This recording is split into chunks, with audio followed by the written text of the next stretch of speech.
This is Stephen Edginton for The Sun, and today we're interviewing Charles Moore. Charles Moore became a journalist in 1979, and just 4.5 years later, he became the editor of The Spectator. Then he became the editor of the Sunday Telegraph and then the Daily Telegraph until 2003. He's also the official biographer of Margaret Thatcher. He's written 3 volumes, the final of which came out last year, called Herself Alone, after a 20-year project.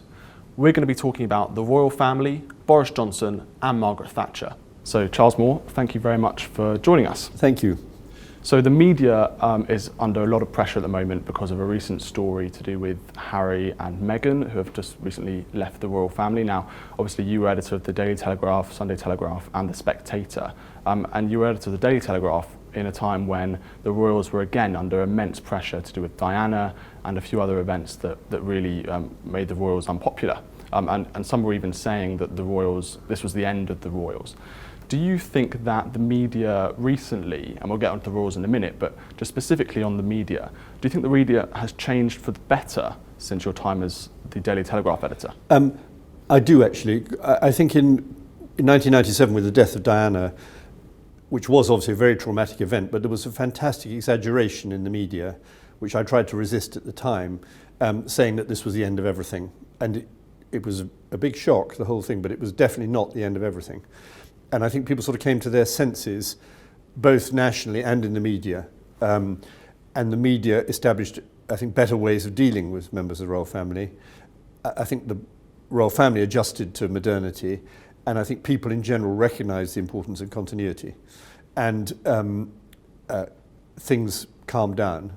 And really, they've been much better since. And it's very sad to see this current business because I don't think it's necessary.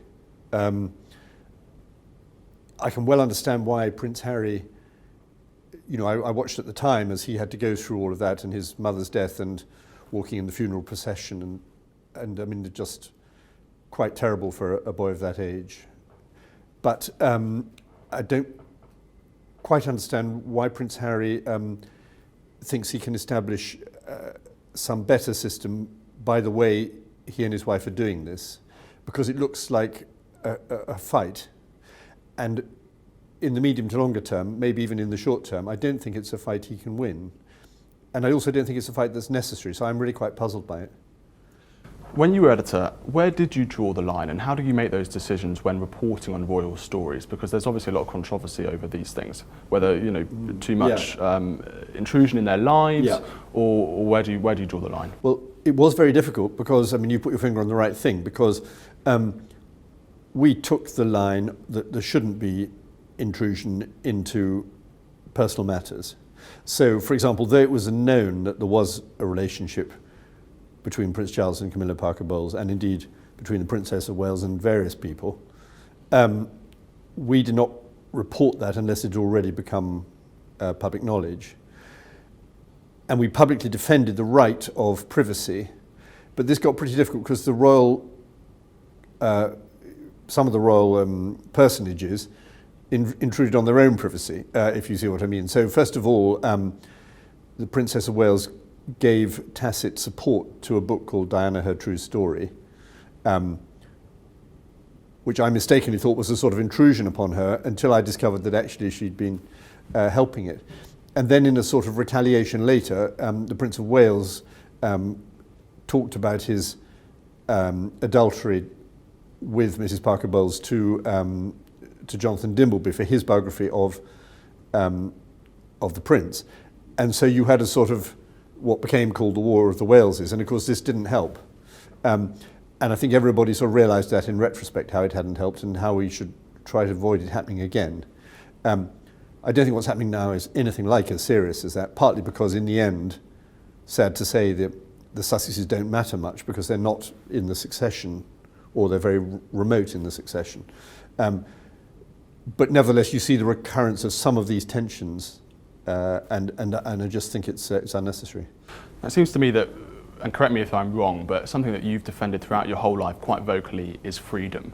Freedom to do what you like. Now, as a Conservative, I know when you were editor of the Daily Telegraph, you had some controversial opinions to some Conservatives to do with sort of free pornography and legalising cannabis and things like that you used to write about. Now, let's link that in with the royals. They surely have a right to sort of free expression and do what they want without the media coming in and sort of harassing them as Meghan Markle may have seen it? Well, they do and they don't. You have to remember, first of all, that given that royalty is very importantly a public thing and a sort of pageant, and it needs to be, that actually a modern monarchy couldn't exist without the media. So though the media can behave really appalling, I mean truly appallingly sometimes, I think that always has to be at the back of the mind. It's very important for a monarchy to convey itself in public display, and the media is absolutely essential. I mean, just think about photographs. You know, it's very important we all know what all these characters look like, and we see what when they're doing their charitable enterprises or their state functions. Also, I think because people get a bit overexcited about the sort of magic of monarchy, they forget the simple point that it is a constitutional thing. The monarch is the head of state. Different countries have different types of head of state. The United States has an elected executive president. Germany has a non-executive president, and so on. We have monarchy, and so does Denmark and Spain. And that is a public function which has to be publicly displayed, publicly reported, publicly analysed. And I think that's very well understood by Buckingham Palace and has always been understood by the Queen, who's never, I think the Queen has handled it very well because she has never expressed any enthusiasm for the media. You know, I don't think she enjoys us, but she's also completely professional about it. So she doesn't sort of keep on moaning about this, that and the other. She's just, it's there. And she well understands that it has to be dealt with. And I think the desire to sort of, quote, be yourself, which is there in some usually younger members of the royal family, is very understandable but also dangerous, because it is a sort of prison being in the royal family, and you have to accept that. It is a gilded cage, and one of the things about a gilded cage is that you can't get out of it, and the other thing is that a cage has bars which you can look through, so you're visible in the gilded cage, and that is just the way it has to be. And so if a member of the royal family doesn't want that, which in human terms is very sympathetic, I think they need to accept the consequences of that, which is that they can't be royal in the full sense of it. For example, why could they take public money if they're not performing royal duties, except for, you know, particular circumstances of illness or incapacity or pregnancy and birth? Or, so I think all that needs to be very carefully thought through, and right now it would appear that hasn't been carefully thought through by the Sussexes, or that some sort of clash has made it impossible to move this in an orderly manner. We'd all like to think of imaginative ways in which the Sussexes could do good royal things, because they are a very attractive couple who have serious concerns about important things in the world. So, for example, could they have an important Commonwealth role? After all, it's forgotten that the Queen is head of, I think, 16 realms, including Canada, New Zealand, Australia, and that's very important. Could Prince Harry be seen much more there and less in England, less in Britain? But you can't have all this discussion in public between them if you haven't already had the agreement in private. So let's talk about the relationship between journalists and the royals. Now, I'm absolutely fascinated about maybe some anecdotal evidence of when you were the editor of the Daily Telegraph, what the kind of contact with the royals was like and how that may have adapted to today. And obviously you were talking there about balancing the media's relationship with the royals and their right to privacy, because, you know, if they want to go and do a documentary with ITV, as Meghan Markle did last year, then maybe she should expect some media pushback at the same time. Yes. Monarchy has to move forward in a correct manner, and the members of the monarchical system shouldn't get too carried away by popularity, because popularity can change. It's important to be popular, but if you seek popularity, you tend, in fact, to lose it. And I think it was a problem that I noticed very much at the time, that Diana, who was the most incredible star, suffered correspondingly because she was sort of out of control.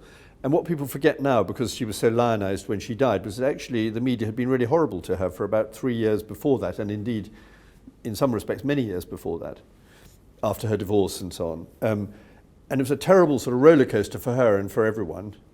And it wasn't good news for the monarchy, because either she was too great a star, so she was sort of eclipsing the others, or she was actually just causing trouble. And this was very hard to manage. And I think we in the media moved from a situation from the 70s and 80s in which everything was too stuffy and rigid and formal, so that our contacts were very poor with the palace, to something which became too, almost like a lobby system in Parliament, in which each different sides are sort of whispering things in your ear and fighting via you, which is even more undesirable than the stuffiness. So out of this came lots and lots of discussions, I remember, about at what point royal people should and shouldn't have privacy, particularly need to protect actually Prince Harry and Prince William, both of whom were very young then. A successful agreement, for example, when Prince William was at university, that he would not be troubled while he was at university, which did actually work, and so on. And the whole thing calmed down. But in those mid to late 90s, I personally was a recipient, and many other editors would have been, of lots of sort of whispers and rumours and conflicts, and it was a very unhappy situation for the individuals involved, and was troubling for the monarchy. And if we hadn't had such a clearly respected monarch in the Queen, it could have got really serious. As I say to you, I don't think it was fundamentally as serious as people thought at the time, but it was tricky. How did it actually work? I'm fascinated. Did they go and contact you directly? I mean, would Diana call you up or whatever? Or? Very occasionally that would happen, but usually it would be done, well, in the case of the palace, I would do it through the Queen's private secretary and sometimes media people. And of course our media people would deal with their media people, and I would more commonly deal with the private secretary. And that was largely true of the Prince of Wales as well. With Diana, particularly after she left the royal system, it was much more hit and miss, and sometimes I would have lunch with her or meet her at dinner or have a talk or something like that. And there would be some intermediaries, but actually you never quite know what was going to happen next. And of course this was fun for a journalist, because an exciting news story might come along, but it's not a very good way to run the system. And I think it is important to say that though the princess had a lot of right on her side and was in many ways badly treated, she was trying to do things which were wrong. And the main one she was trying to do, which were wrong, was to stop her ex-husband becoming king, which is just a very, very wrong thing to do in a monarchical system. So I remember her telling me once, for example, that actually Prince Charles didn't want to be king. He'd really be happier living in a villa in Italy with Camilla.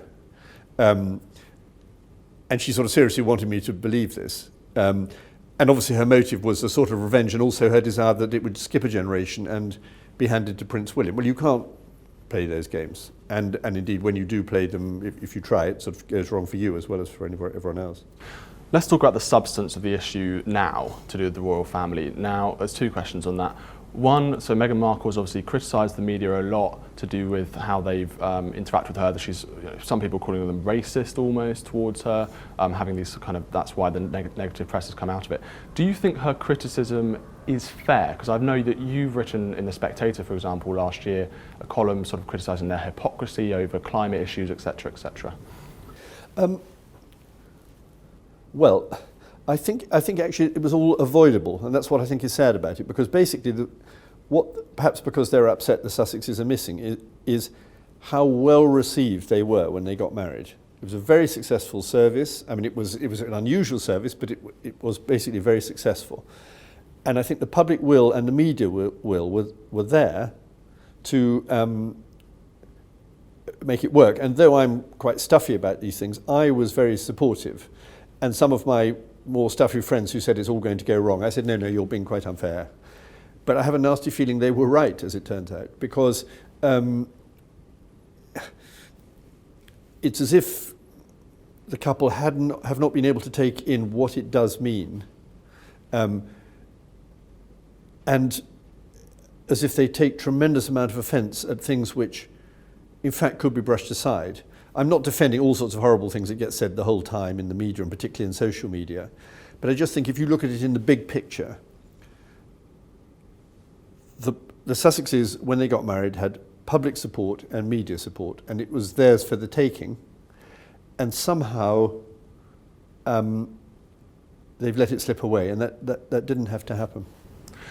Let's talk about their actions yesterday. So they went and put a post on Instagram, of all places, to say that they want to step back from being what they called senior royals. Now, Buckingham Palace put out a statement last night saying, basically a two-sentence line saying that these are complicated issues and we need to discuss them further. Now, that's extraordinary, isn't it? That is extraordinary, yes.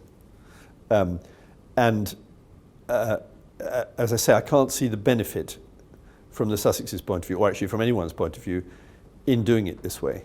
It just puts the palace in a difficult position, and it makes you, if you're going to establish a good relationship in which they can have a special role, which I think in principle is possible, it's got to be done on the basis of trust. And if you put out a statement without agreeing that in advance, it's obviously a breach of trust. And so it sours relationships for the future. Do you think they've let the Queen down? I've no reason to think that they don't respect the Queen, and they've expressed that respect, but it seems to me thoughtless what's happening. And as I say, to come back to the rather ruthless point, but this is how monarchy works, it's a dynastic system, and therefore the succession is the thing that matters, which is what you noticed in the photographs that were used at Christmas and associated with the Queen's broadcast and so on. We're very lucky in our modern royal family which has not always been the case. I mean, after all, that's why the Queen came to the throne, because in the first place, because there weren't many people in the line of succession at that time. So she didn't actually expect to become Queen until after the abdication of Edward VIII. We're very lucky now that we have a very secure line of succession, which actually is looking ahead for 100 years, and which has plenty of people in it.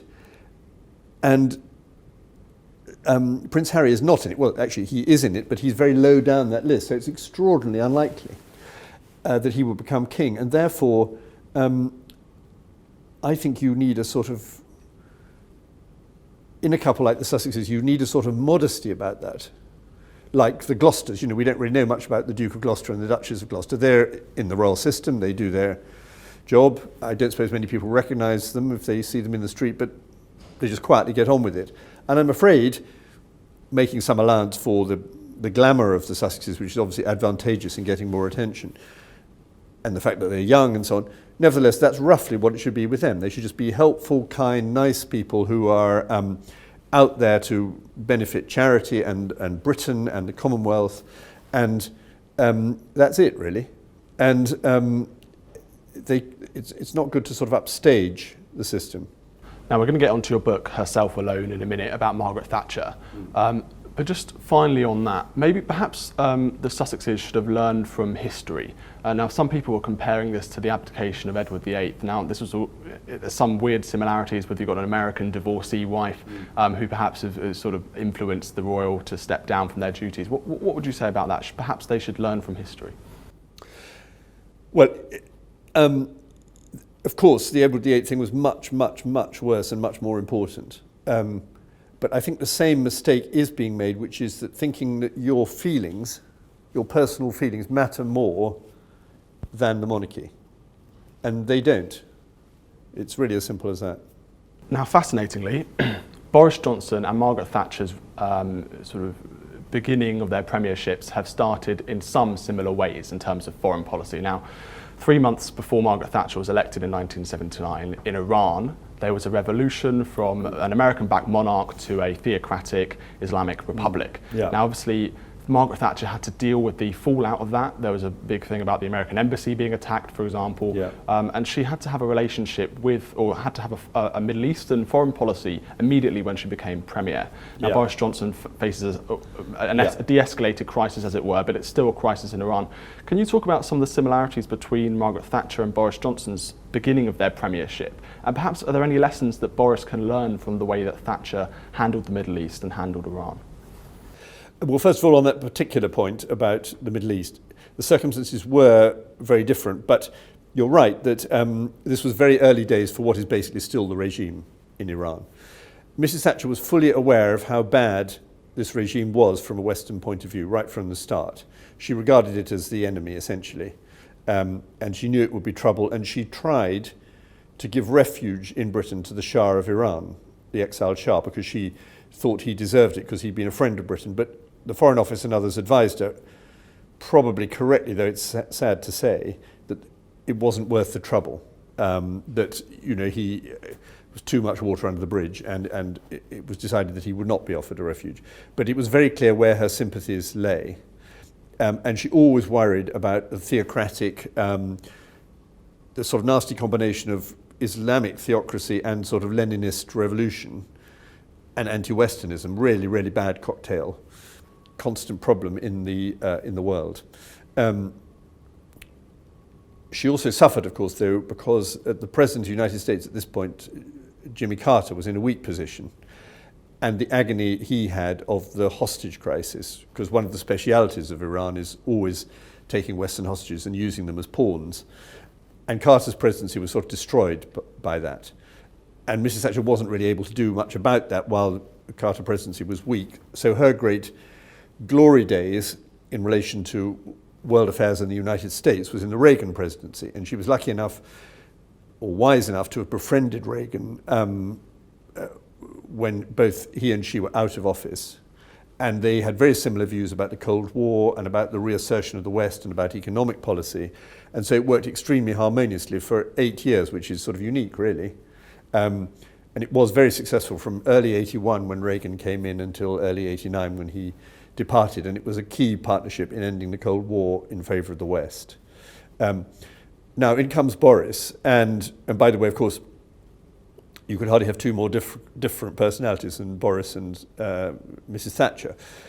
But actually there is a comparison, because I think both of them, though it's early days with Boris, have the chance to have a transformative premiership. It really feels different because they've come in, partly in both cases because they got serious majorities, but also because they're sort of about something else. It's a new turn in the world and in Britain. This was very, very important in the whole impact of Thatcher right from the start. She's saying it's got to be different, whether it's in world affairs or in the British economy or in trade union relations, everything. And for better or worse, it was different. You very rarely find a Prime Minister who fulfilled as many of the things she intended to do as Margaret Thatcher. Many of them very controversial, some of them very unpopular, but she jolly well made a difference. And now this is inevitably true of Boris, even if, in somewhere at the back of his mind he might not have wanted it.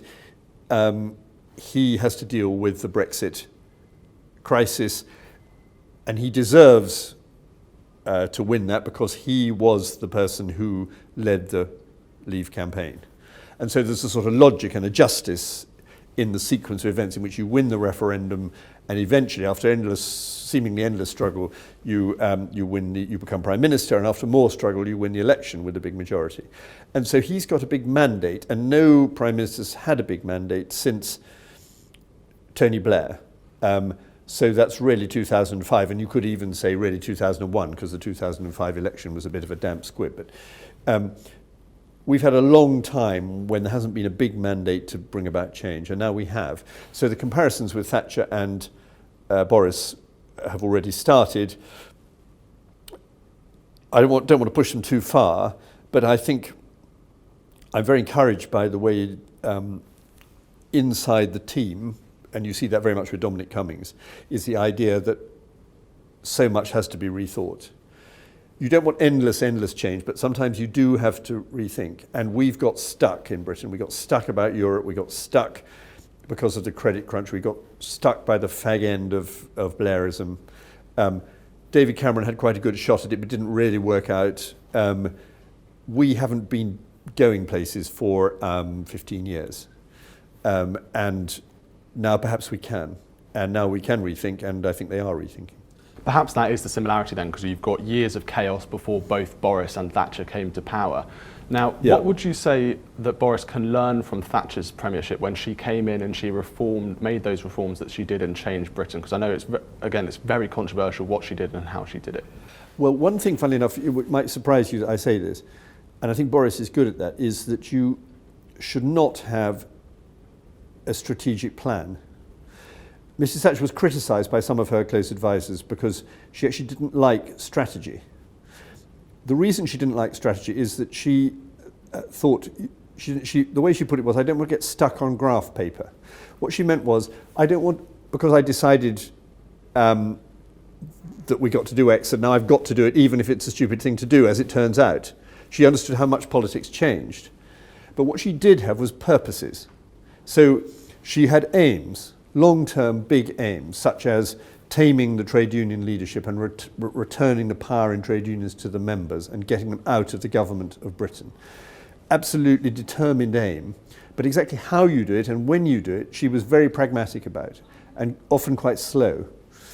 That surprises people because they think of her as very tough, and she was very tough. But she didn't think, right, I've got to, here are 6 things I've got to tick off by 2 years into the premiership. And that was wise of her. And I think Boris is also not very strategic in that way. But the question you'd have to ask about Boris is, does he have clear aims? And there I think it's less clear than Mrs. Thatcher. And I think he's, by character, slightly more confused. On the other hand, I think he is very good at seeing the moment. I think he does believe in Brexit. I think he does believe in freedom. If you had to sort of cut to the core of Boris, he doesn't have many core beliefs, but one of them is he'd rather that we were a free country than an unfree country. And that's a big important thing, which is quite obviously not the case with Jeremy Corbyn, for example. And I also think Boris is not hidebound by convention, so he doesn't think we've got to do this because we've done it before. Equally, he's not hostile to the past. He loves British traditions and history and knows quite a lot about them. So I think he's sort of patriotic and rooted in the country, but also he's up for change. And that's a good combination. Even you have to admit that there are some seats like Blythe Valley where the Tories haven't won for 100 years. I think there's about a dozen of those seats that even Thatcher couldn't touch, where Thatcher's legacy really is seen as something negative. Now I want to talk about the legacy of Thatcher because it must have changed and adapted and been moulded over the last sort of couple of decades. It seems to me that, correct me if I'm wrong, that her legacy has become more positive in the eyes of voters, in that maybe it's that they've forgotten it, but if those voters in Blythe Valley can vote for a Conservative party that Thatcher was the leader of 30 years ago, surely something must have changed. Oh yes, I agree with that. I mean, one thing is that all that argument about heavy industry really has gone. For better or worse, there aren't any miners. And there haven't been for a long time, actually. And even during the miners' strike, which people forget, the good trick question is, who made the largest number of redundancies in the mines? Which Prime Minister? And the answer is not Margaret Thatcher, but Harold Wilson, the Labour Prime Minister. It had been going down and down and down since the 1930s, and it was going to go on going down, even without the strike. So it's a new world, and this is also true of all sorts of often nationalised industries, which caused so much trouble in the 60s, 70s, and 80s. That's finished. And nobody except for Jeremy Corbyn thinks you should bring it back. And so people are looking for a new world and new opportunities. And the Thatcher legacy there is, in workplace terms, basically beneficial. So when people say she's divisive, my goodness, that's true in certain respects. But think about the fundamental reason why she came to power in the first place, which was on actually let's get industrial peace ticket. In 1979. The winter of discontent was the final nail in the coffin for the idea that the Labour Party could construct industrial peace with the trade unions. And through all these battles, and most notably the miners' strike, she did actually achieve industrial peace. And you can see that by the figures. In 1979, there were, I think, 29.7 million working days lost to strikes. That's when she came in. And in 1990, there were 2 million working days lost to strikes. That's when she left. And today there are about 250,000 working days lost to strikes. So the whole thing I was brought up with in my childhood and my young years of the absolute assumption that I'm sitting here, sitting above London Bridge Station, I would often come into London Bridge Station as a young man, but except I wouldn't, because there'd be a strike whole bloody time. The railways, by the way, is not the best example of how it's improved, because it's still bad. But basically, the idea that the country is run, or rather not run, by strikes, and you just can't get on with things, and you can't have a peaceful, productive workplace, is a thing of the past to a very large extent. And people do understand that, and they expect to be able to get jobs, and they can. So we have the highest employment rate in our history, and almost the lowest unemployment rate. The two things are not quite the same. And it's transformed. And this is a major benefit and a major legacy, not her alone, but chiefly her. Where I think people are really wanting things to change from the Thatcher legacy is whether you can have better social policy. And to be fair to her, she did actually try a lot of social reform, and some of it, for example, the much greater self-management of schools, began to work. But actually, if anything should be criticised on social policy, I would say she was, not that she was too bold, but that she wasn't bold enough. So she basically didn't tackle the fundamental underlying problems of the health service, though she had a bit of a go. And so we're all very dissatisfied with the health service, and we think this is because there isn't enough money in it. My personal belief is that it's not really because of the money, though you need a lot of money, but because it's so badly run, and it is inevitably so because of the way it's constructed, because it's based basically for the producers, not the consumers, for the people who work in it, not for the patients. These arguments, particularly in the health service, have hardly begun, but what you're getting is a great rise of feeling about how can you build a society which is fairer for people with fewer opportunities. And I think there you need a combination of Thatcherite readiness to reform and face economic reality with a more, I don't quite like the word centrist, but I think you see what I mean, social concern, in which you judge everything on the basis of how does it benefit, to steal a tired Labour phrase, the many, not the few. I think you've really hit the nub of the issue there of where people's political ethos is. And I think the litmus test of that is their social policy. Now, Churchill, one of Boris's favourite politicians of the past, he used to talk about Tory democracy as his kind of ethos. Boris talks about one nation conservatism, and obviously many people talk about Thatcherism. Where do you think Boris is? I mean, you were his boss at the Daily Telegraph for a while. Where do you think his ethos lays, even if, some people say he doesn't even have one? I mean, it's true that he's very much more like Disraeli than Thatcher, very flexible, let's say, about his beliefs. The one nation thing is very important, though, because that phrase was used and it tended to refer to the Tory left for many years. And it was really a code word for saying, let's spend more money on public services and more money on everything, actually, including intervention in industry. But the most important thing about one nation is that you have to be one nation. And thanks to Brexit, we are. So we're not about to split apart, and we're not controlled for the first time since the 1970s by other nations. So though the problems in Northern Ireland remain very severe and discontent in Scotland is high, I think all this bodes well for the Tories as a one-nation party. And the other side of this is the sort of social issues you're talking about. So what does our citizenship, our common citizenship and nationhood mean that we all have a fair crack? And this can produce, if you like, both left-wing and right-wing policies, to put it in rather crude terms. So, for example, a left-wing policy would be more, in some respects, higher levels of social spending, pensions maybe. A, quote, right-wing policy would be, but for the same idea, stronger control on immigration. Because one of the reasons that people get so angry about bad welfare policies is they feel that welfare is being handed out to people who haven't earned it. And obviously, it's no fault of the immigrant if they come in and they're very poor. They will want to help themselves to, it's not saying they're bad people, but they will want to help themselves to very large welfare payments, which many people think would be better spent on our own citizens. And these are the sort of tensions, but this is the type of conversation that we're now having, and it's the right area to be looking at. I'm a little bit sceptical about how much Boris has really thought this through, and I do worry that we could lose control of public spending. But I definitely think this is the right agenda. Boris Johnson has come into power with a strong majority, the first Conservative since Thatcher's 1987 election, and a lot of people are saying, look, we're optimistic about Britain, we're optimistic about the sort of opportunities we have with Brexit, and we're finally ending the chaos. What are you optimistic about in 2020? Well, I would agree with that optimistic view. It's not by any means obvious, and there are real difficulties here about exactly where the greatest benefits lie. But there's been a fundamental feeling, I would personally say, since we joined the EU, but certainly in recent years, that there's a sort of, we can't do this, we can't do that. It's all too difficult, we're not allowed to do this, we're not allowed to do that. And that somehow we're not masters in our own house.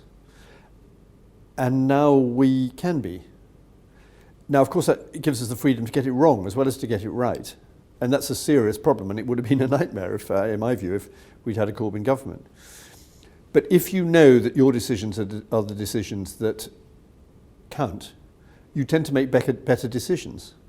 And this is the reality that confronts the new government and the new parliament. One of the horrifying things in the intervening period between the referendum and now was Parliament completely losing touch with its duty to represent the people out of doors, and therefore sort of trying to take over the government rather than make proper government happen. And that's gone now. And we are in a situation where we have a majority and a purpose and a freedom which we haven't had for a very long time. And so we really are idiots if we can't take advantage of that. And by the way, I think it's important in foreign policy, since we've got the whole Iran thing this week. We're still trying, I think even this government is trying to cling to the idea that we have to have some sort of common foreign policy with the European Union. Of course, it's a good idea to work on many things together, and we're natural allies. But we do not want to delegate our foreign policy to the EU. It's just a recipe for doing nothing much. We're open to the world. The United States is very important to us.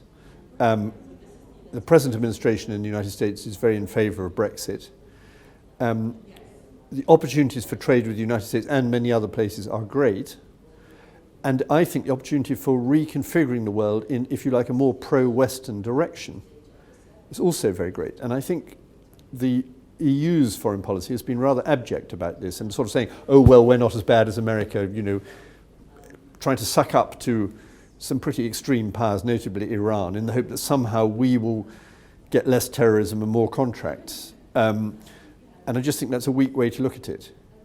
We need to be clear about supporting the West's friends in the world and about opposing the West's enemies. And that opportunity now presents itself. Well, on that mixed positive note, thank you very much, Charles Moore. Thank you, Stephen. Thank you.